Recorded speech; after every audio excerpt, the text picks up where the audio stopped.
garlic, no? Ma-absorb pa nila yan.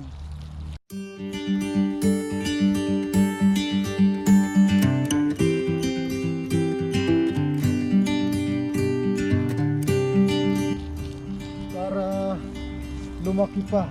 Tumutubo ba yung mga seeds niya sa ano? Oh, tutubo. Sa taas? Oo, yeah. Ha? We have to store that. Oh, okay. Then tutubo? Tutubo, yes. Okay. So next year maybe or But hindi na rin ito siya ng oo. because if you do that, the disease.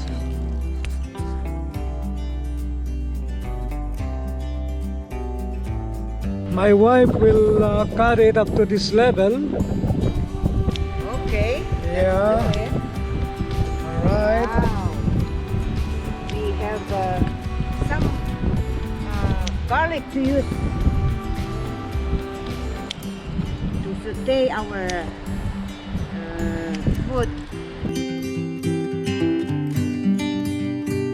Are we going to harvest also some of the Chili. pepper? Chili? Yeah, the chili. Okay. Pepper? Yeah, pepper. Pepper. Yeah. Oh, yeah. It It's is more good pepper. for Yeah. pakbet also. It's not hot. Yeah.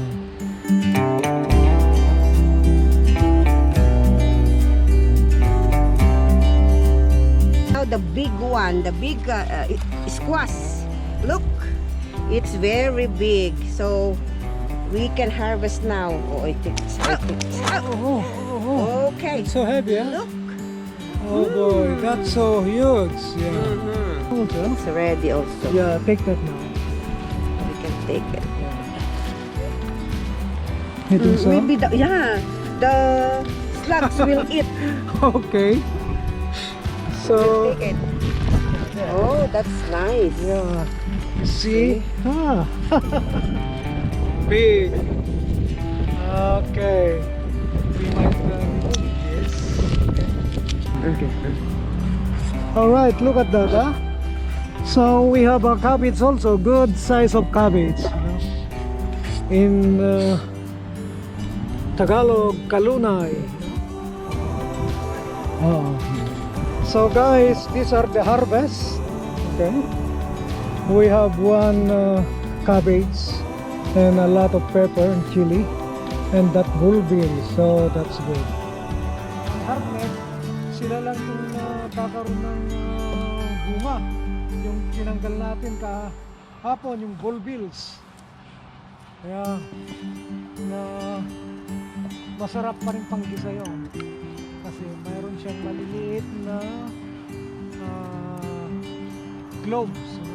Malaki din. Malaki ang laman. Kaya lang ay malalim. Dahil anyhow, we will improve this. Makikita niyo yan, no? Nangangamoy bawang na dahil medyo nahagip yata nitong kalaykay ko. But this, tingnan niyo. Up! Yeah! Look at that, eh? Guys, oh? Oh, I think they are ready now. Ready na to. Nakita nyo, guys? Ang lalaki. Oh, wow! Still produce a big size of garlic. You see this one? Big, bigger than Tony. Okay, so that's the first one. We'll take them all now. Supposed to be, I should be replacing the soil in here because this is clay. Not really good, but you could see there's some earthworm here. I mix some peat moss, perlite, and here and some small wood chips. So you see, it's rich in earthworm. Yeah. So this is actually very rich, but not really suitable for garlic because garlic should be in a loose soil, like sandy. You know? Okay, and it should be elevated. That's why we raised this one. But look at that, eh? Good. Okay. So we keep on harvesting. Okay.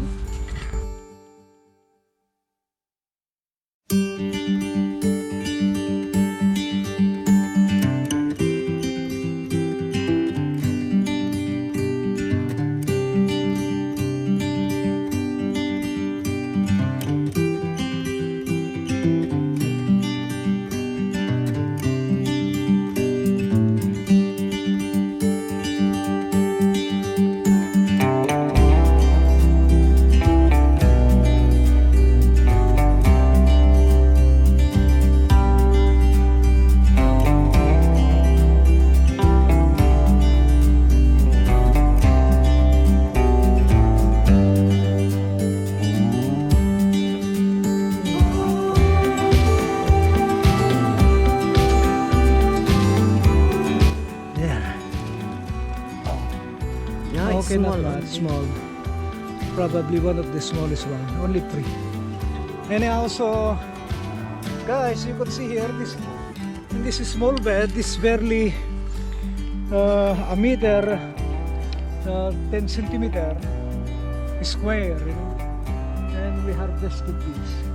Actually, I planted here only 21 cloves. So if there are 5 or 6 of these, so I just planted barely 4 garlic in here. Yeah, that we bought, you know, in supermarket. That one, Farm. yeah, from Red Deer. The lady in Millwoods. Oh, That's yeah. where we bought that one. Oh yes, I remember now. This actually from farm. We bought this from a lady. They harvested that, and Her mom is from Red Deer. from Red Deer. Yes. Look at that, huh? So we planted 21 here of this variety, and you see what we gain? 3 or 4 times more, right? All right. So let's go to the next one. Okay, guys, we are now in the second raised bed. This is also a hardneck variety, but the cloves are smaller. Both of these raised bed, we planted them at the same day, you know. So let's see, you know. I think it's also 21 cloves, but there are 2 that did not grow here. They grow, but they did not grow much. Anyhow, let's start digging.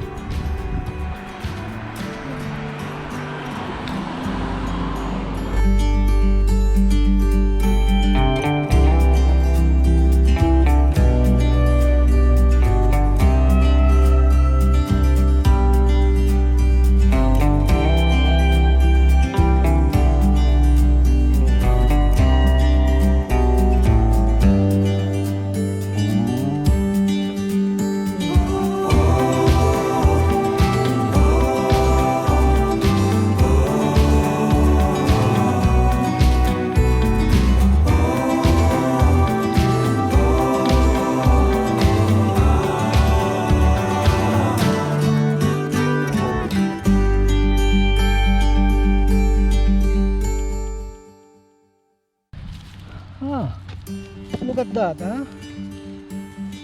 Okay. The soil is kind of sticky, but a lot of earthworm. You see that? So the soil is very, very rich. No, too much earthworm there. Too much earthworm. But you see the size of the cloves itself is so big. Oh yeah, we are so happy. So guys, you know, and also this is the bulbils that we have harvested. We have more inside, the one that we have harvested here a few days ago. But these are the bulbils. But these are really, really small cloves, you know, compared to the other one. But still, either you could plant this, okay, or you could use that for sorting also. So yeah, guys, huh? Look at that. So it's good to plant veggies, you know. No matter where you are, you could still improve the soil. This, you see, the soil is clay, but still we managed to plant garlic. Okay, so we'll show you how to store this also. As I mentioned, we could wrap this in newspaper or paper towel, okay, and put in a shady area, okay, but not moist area, okay, so that you could accelerate the drying process. Okay, guys. Okay, guys, this is the leaves of our garlic that I picked before. So I marinate it with, I pickled it with our apple cider vinegar.